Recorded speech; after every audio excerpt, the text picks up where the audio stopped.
The Calgary Flames are headed back home, but we still have a lot to dissect from their road trip. You're Locked On Flames, your daily podcast on the Calgary Flames. Part of the Locked On Podcast Network, your team every day.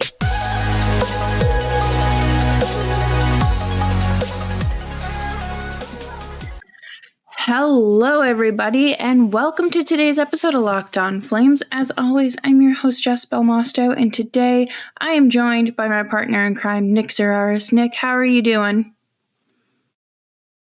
I'm good. We're getting into the fun part of the calendar now. We just got to really get through February, and then hockey really gets going. We are almost there. And before we dive into today's episode is brought to you by FanDuel. Make every moment more. Right now, new customers get $150 in bonus bets with any winning $5 bet. That's $150 if your bet wins. Visit FanDuel.com/lockedon to get started. Today, we are going to be talking about the rumors surrounding Jacob Markstrom and other goaltenders potentially being shopped ahead of the deadline, and the never-ending discourse surrounding Chris Tanev and if he should sit or should they just play him. Is it too soon to sit him?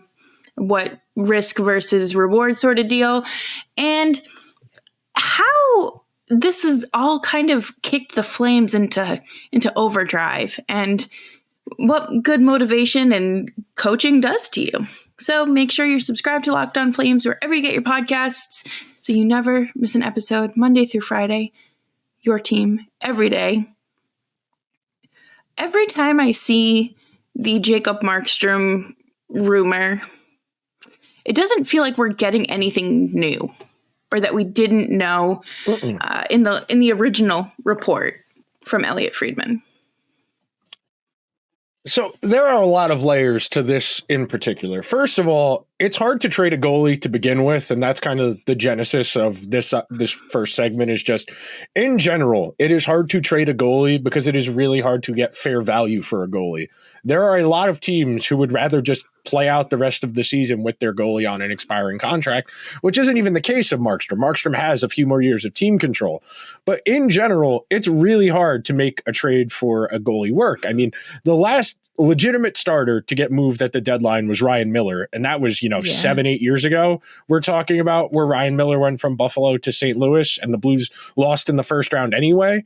Teams are just very weary of trading for a goalie for a lot of different reasons. Do you think a lot of it, let me rewind there. Do you think there's any truth to Markstrom just kind of pulling out and being like, no, I changed my mind now that the team is playing somewhat good hockey? You'll never really get a great answer on that. Reading the tea leaves, there's no way to know if he was ever open to a trade to begin with. All we ever heard was speculation that if a good team asked, he might consider it. That's the only reporting we ever got on this situation. So this could entirely be a pointless endeavor that just because that. So the problem we have right now in hockey media, and I was talking about this with somebody earlier today, that got reported, I want to say 2 or 3 weeks ago. Something like that.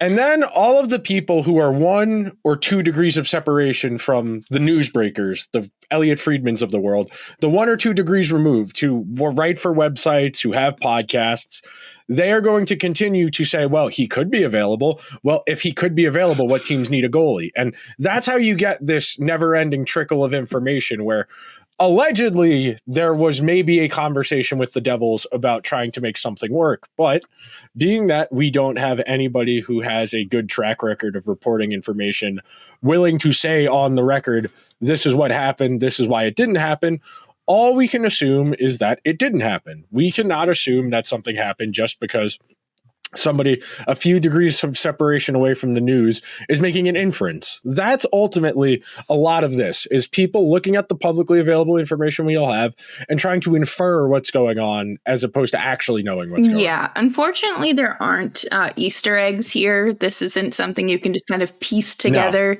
by subliminal messaging. But with Markstrom Merzlikins and potentially UC Saros hitting the market, do you see any of them actually being moved?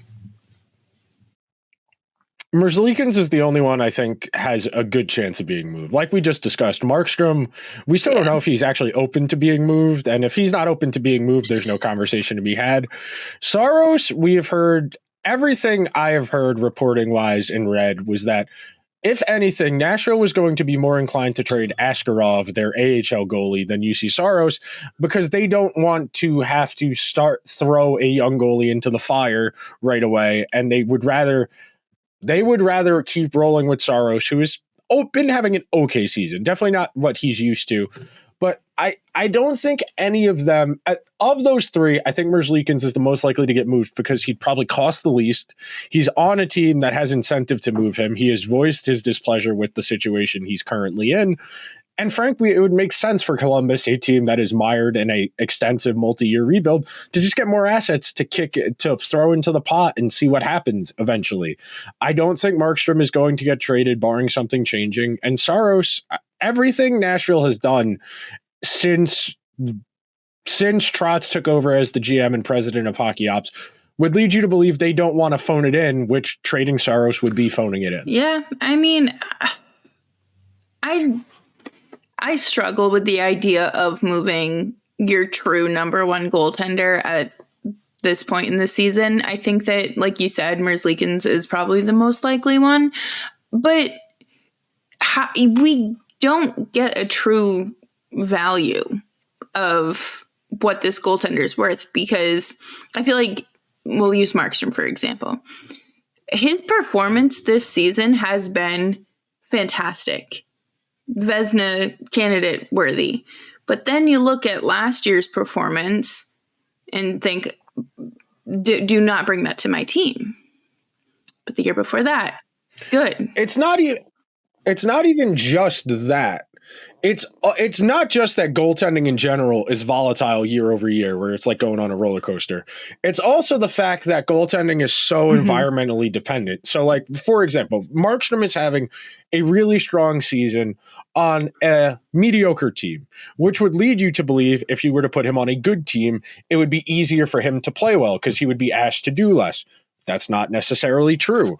When we have typically seen these goalies make moves, it is typically guys who don't have extensive workloads. It is the 1B in a tandem who gets traded at the deadline and gets a little bit more work. These bell cow goalies that get the bulk of the starts don't get moved at the deadline because it's really hard to get fair value for them because a lot of teams don't know what that goalie is going to look like in a different environment. That's ultimately, in my opinion, why it's so hard to make a goalie trade happen, especially at the deadline, is teams just are weary. You know, you're going to drop Jacob Markstrom onto a Devils team that's fighting for its playoff life, and he's going to get, 3/4 of the starts the rest of the way. It's going to take a solid 2 weeks for him to get used to how the Devils play in front of him.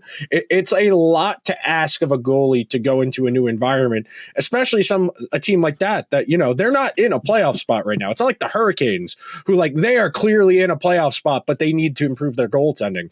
The Devils are fighting for their playoff lives. Yeah, and you don't have that kind of extra wiggle room that you have if you make a move earlier in the season. And I feel like the Devils are among a few other teams that really can't afford to waste any more of these games and these points that are left on the table.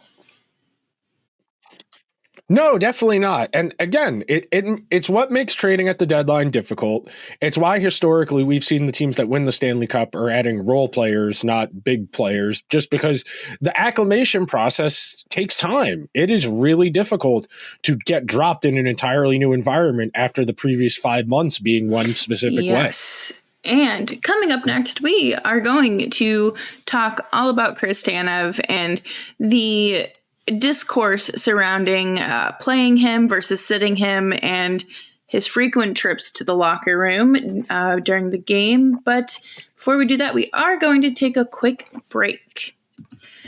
And I'm here to talk to you all about FanDuel. Get buckets with your first bet on FanDuel, America's #1 sportsbook, because right now new customers get $150 in bonus bets with any $5 with any winning $5 bet.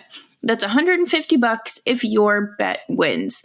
Bet on all your favorite NBA players and teams with quick bets, live same-game parlays, exclusive props, and more. Just visit FanDuel.com/lockedon and shoot your shot. FanDuel, official sportsbook partner of the NBA.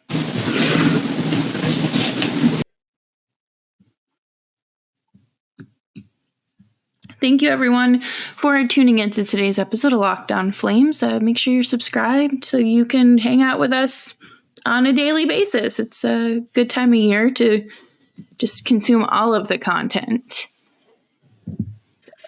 What is your opinion here? Where should we start? Because this feels like an onion where there's a lot of layers we gotta unfold. I mean, the most straightforward answer is if you intend to re-sign him, if that is your main priority, is re-signing him as opposed to trading him, you can keep playing him. But if you have a feeling that you are more likely to trade him than you are to extend him, he needs to sit. The Coyotes sat Chychrun for like 3 weeks last year before they made a trade. And ultimately, they got a pretty solid return. And based on the way the market is right now, you're going to assume the Flames are trading at least one, if not both, of Tanev and Hanifin. Those are the two best defensemen who are available for sure. Chychrun might be available. You are holding a really good hand right here. To lose one of these guys, if not both, to injury because they're playing on, I don't want to call them meaningless because the guys on the team are still trying to win, but meaningless in the grand scheme of things for the team itself, it'd be really frustrating. I mean, I'm not the only person who was watching the game last night that saw Tanev go shoulder first into the post and think to themselves, well, he's going to be out at least 2 to 3 weeks. Luckily, he was able to get back up and come back into the game. But, you know, that should be a wake-up call for everybody involved in this situation of let's really get in the next week. We need to have a definitive. We're trading you or we're keeping you so we can keep playing these guys or they sit until the deadline. If I remember correctly, it was on yesterday's episode of 32 Thoughts. Elliot said that there are no contract talks with the Flames for Tanev. So, and that's kind of driving him crazy that he's not being moved and he's just kind of hanging on by a thread mentally, but his positive attitude is keeping him going. And I agree with you. I feel like this is taking a lot longer than maybe it should be, especially because of how long you waited with the Elias Lindholm trade. Just move. So to put on my thinking cap, and this is purely me guessing, it really feels like they're trying to do the Leafs a solid and wait until the Leafs can make this happen. It really does feel like Conroy is waiting as long as he possibly can to do Brad a solid and send Tanev there because the Leafs so clearly have a need at that position and there's the pre-existing relationship there. And just frankly, all of the reporting has been, and granted, the Leafs occupy an outsized amount of oxygen in all hockey discourse. I mean, you've seen the Morgan Riley stuff. I mean, at some point, we got to take the reporting with a grain of salt. But it is the only reporting out there that the Leafs are basically the only team that really wants to do this and that the Flames would have done this already if they got offered a first-round pick. They have been offered a first-round pick. They would like a second-round pick and a prospect. The Leafs don't have a second-round pick this year. So we are still sitting here, and that's my educated guess as to why it hasn't happened. They are waiting for the Leafs to figure out a way to make this all work. I mean, at least this trade is out of the division. It doesn't even matter, though. That's the thing that's annoying. That's the thing about that line of thinking.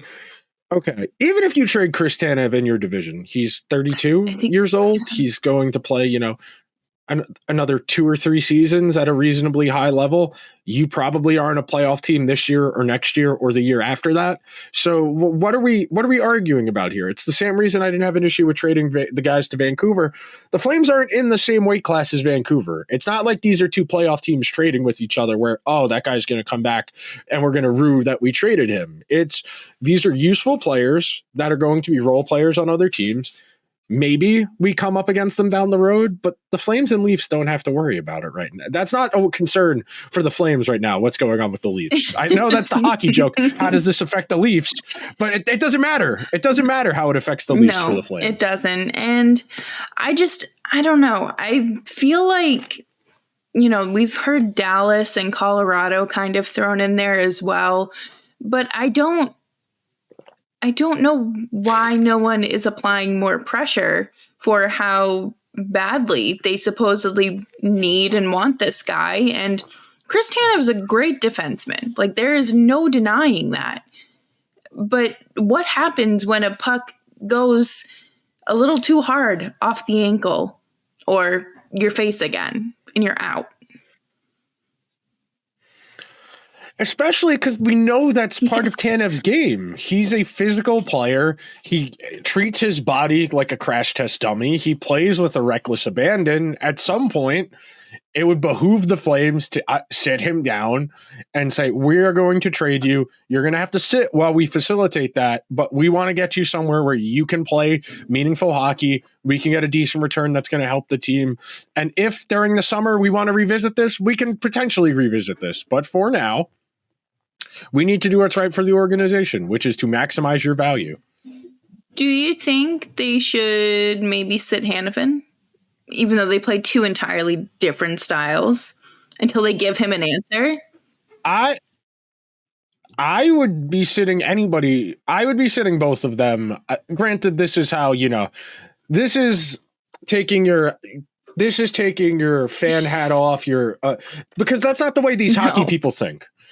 Unfortunately, that's not the way hockey people think. Even though all logic would tell you this is the right decision, it is minimizing risk, maximizing return. They're not going to sit these guys. They got home games coming up. They've won 3 of their last 4. They played the Rangers pretty well. They're coming off a road trip where they played reasonably well against good teams. They're going to want people in the seats when they're back in Calgary because they still have to play the rest of these games. And I know we're going to talk about in the next segment that trading some established players may have been a little bit of a kick in the butt, but if you sit 2 more defensemen and we're talking about, first pair Oliver Chillington and Mackenzie Weegar and Rasmus Anderson, we got 3 NHL defensemen if you trade both of them or sit both of them. So I understand why the hockey people don't want to do that, because doing that is more or less waving the white flag on the season, which sends a bad message to the guys on the team, even though they've responded reasonably well to the Lindholm trade. And it waves the white flag to the fan base, which I would argue is more important to the hockey people, because ultimately it's been business decisions. Yeah. And I mean, this team is just so, I feel like it's so chaotic. Like they trend in the right direction in terms of where they're slipping into draft lottery territory, and then they'll go on a little bit of a heater. And then, I mean, I don't know what this next week at home looks like, but they just lost one. Are they going to lose 4 more? The Flames have been consistently inconsistent this season, is how I would describe them. They are an okay team that most nights can hang around. They are reasonably talented. They're playing the Sharks, Red Wings, and Jets over the course of the next couple days. They should be able to win one of those games. They will probably only win one of those games. If I had to guess, I'd say the Red Wings are playing a little bit better right now. But ultimately, it is not about the season. If it were still about this season, Elias Lindholm and Zadorov would still be here. Those trades are an implicit understanding that it is not about this season anymore. So it's time they act like that in regards to Hanifin and Tanev. Well, it's time to get a move on things in Calgary and on the show. So we're going to take a quick break here and talk about this metaphorical fire that has been lit under this team after the Elias Lindholm trade. We are past the midway point in the season, Flames fans, and, well, you know where we are. I want to remind you that you could win big by playing daily fantasy hockey on Sleeper, the official daily fantasy app of the Locked On NHL Network. Sleeper is our number one choice for daily fantasy sports, especially daily fantasy hockey, because with Sleeper, you can win 100 times your cash in daily fantasy hockey contests. To win a 100 times bet on Sleeper, you need to correctly predict the outcome of 8 player stats. You heard me, Flames fans. You can win 100 times your money playing daily fantasy hockey with Sleeper. So start paying attention and nail your picks so you can start winning big.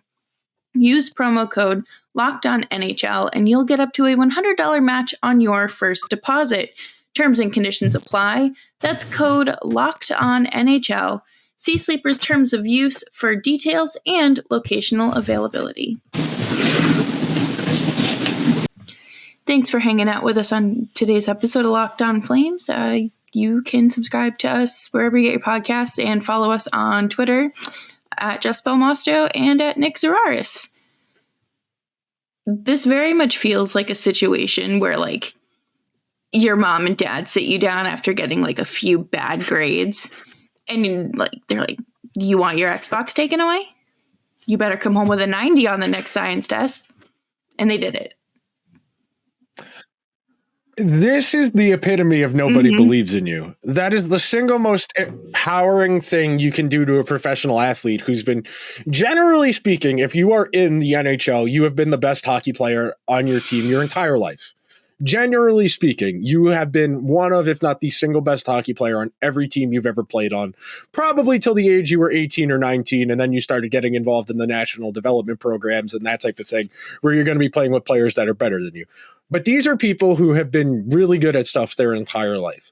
These are people who, even the good players, use that nobody believes in you mantra to psych themselves up. I mean, Tom Brady was 41 years old, won 7 Super Bowls, and still doing the, what'd they say? They don't think I can do this? Like he wasn't the most accomplished player in the history of the sport. Athletes are weird. They need to use these types of motivational devices to psych themselves up. You and I talk about this a lot, comparing sports to like normal jobs, how like we go to work and there are days where it's just not happening. There are days it's not happening. But I also am not at risk of severe bodily harm at my day-to-day job like the hockey players and the football players are. So they need to find ways to psych themselves up. So in the case of the Flames, trading Lindholm was they think we can't do this? All right, I'll go out there and show them. Yeah, absolutely. And I think Kuzmenko being the piece that came back was a huge part of that as well, because he has something to prove too, not only to his new team, but kind of like a screw you to the Canucks organization. And I don't know, there's nothing drives me more than spite. Yeah. Spite's great. Spite's a powerful motivator. They said you couldn't do it. Who said I couldn't do it? Okay. There are times where spite's more powerful than like the main reason you should be doing something. Like, you know, like you'll be at work and someone will like make a backhanded comment, or somebody will say something in the group presentation of something. And it's like, what'd they say? All right, I'll show them. I'm better at my job than they are at their job. It works for everybody. But when you're a professional athlete and you can go out there and say, all right, I'm just going to skate harder. All right, I'm going to go into this guy at full speed in the corner, win this puck, and I'm going to make something happen. When you are a team like the Flames, that is really about effort and energy and not skill, you can play this style with that mindset of, okay, they don't think we can do this. I'm going to go skate my ass off this shift. I am going to move my feet the entire 90 seconds I'm on the ice. I'm going to bang into 3 or 4 people. After every whistle, I'm going to grab somebody by the shoulder or the front of their jersey. I'm going to be yapping in between whistles. I'm going to be annoying, and we're going to hang around in these games. They are going to take a page out of Matthew Tkachuk's book. That's all they have to do. Is this something that is sustainable for this team for the next, for the rest of the regular season, let's say? There is no limit to how far spite can drive you. As you and I will both attest, spite is a powerful motivator. If Markstrom keeps playing like this, they will be in most games. they hang around in most of their games to begin with because the way they play, it's very replicable. It's not high variance. It is entirely rooted in we are going to outwork you. We aren't that talented, but we're going to try our hardest and we're going to make your life more difficult. Even in the game last night against the Rangers, Flames weren't great, but they gave the Rangers a hard time. I mean, it helps when Markstrom's going to steal 3 goals, but they hung around in that game pretty much till the end. I want to say the empty net goal was 40 seconds left. And for as much as I complain about the Rangers and Ranger fans in general complain about them, they're still one of the 6-7 best teams in the league. And for a team like the Flames, the Flames got a couple guys who are pretty good, but to your point, somebody like Kuzmenko coming here, getting more minutes to just play and go out there and play. Someone like Sharangovich going from a team that had high expectations where he wasn't playing a lot to a team that had no expectations and said, sure, we'll give you ice time. That is empowering. When you get the guys who want to play more because they feel like they're capable of more, those are the guys who are going to give you more. If you tell them, hey, we know it hasn't worked out for you wherever you were before, but we see something in your game. We think you can unlock something. We believe in you. Go out there and do it. That's another element of this. Yeah. And I feel like this team does have that true underdog narrative to them, especially if they keep this up. I mean, like you said with Tom Brady, it was kind of manufactured. Like, okay, no one is saying you can't do this, but with the Flames, like, people have counted them out their own fans have been counting them out since the summer. So, and it's not even like it's not warranted. Like, it would be one thing if the Flames were, good and everybody was still doubting them. They have been very average, if not below average. So if you want to prove us wrong, prove me wrong. Yeah. I dare you. Like, prove it is absolutely valid criticism to sit here and propose, trade ideas and what you think the next move should be, because that's, again, you're a fan, you do whatever you want, but the Flames are giving you every reason to want to tear this down as much as ownership will let you and, kind of build from whatever's left up. But at the same time, we know that that's not going to work, and it's just going to be this retooling on the fly. And I think they've brought in some good pieces for that. And now they just need to continue this nobody thinks we can do it sort of vibe. And the more guys you bring in, whether they be from the AHL or from trades, who are clearly being told, hey, we think you're okay, but this guy is better than you, so sorry, but you're going to Calgary.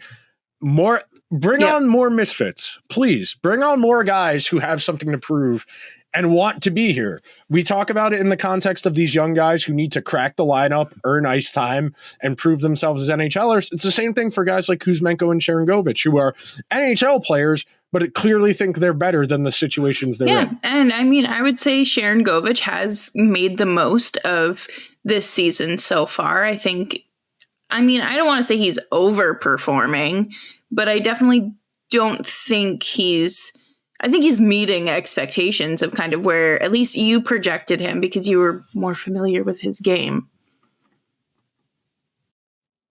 Yeah, for sure. It's a double-edged sword. It really is a double-edged sword of we need to improve the team, but in doing that, you are going to create other external factors. Like, I know there are a lot of Flames fans listening to me say, well, prove me wrong, win games, and saying, don't you care about the draft pick? Yes, I do. But unfortunately, you're never going to get professional athletes to not try. And we said that last season too, because there's no way for, like, it's not like if you tell us to go into work and just like not do our jobs. Yeah, I'll stay less. I'll sit at my desk all day. Okay. Like, exactly. We operate on very different mental and psychological scales when it comes to our jobs. And I mean, hey, if you love your job that much, where you're willing to like fight for it, and that's just your 9 to 5, good for you. Let me know what you're doing and send me an application, because I'd love to have that. But yeah, the Flames are still the Flames. They didn't magically turn a corner on that road trip. No, 3 games does not make a season. If they rattle off, another 3 out of 4, we can revisit this conversation in a week. But you got to start winning some games to change the conversation. Yes. And, the Flames are back home Thursday night. So we will have a few more days without hockey, but make sure you're still sticking around here, Locked On Flames. We're here for you Monday through Friday. Stay safe, stay warm, stay hydrated. Nick, do you have any final words for us today? Only believe legitimate news sources, not your friends.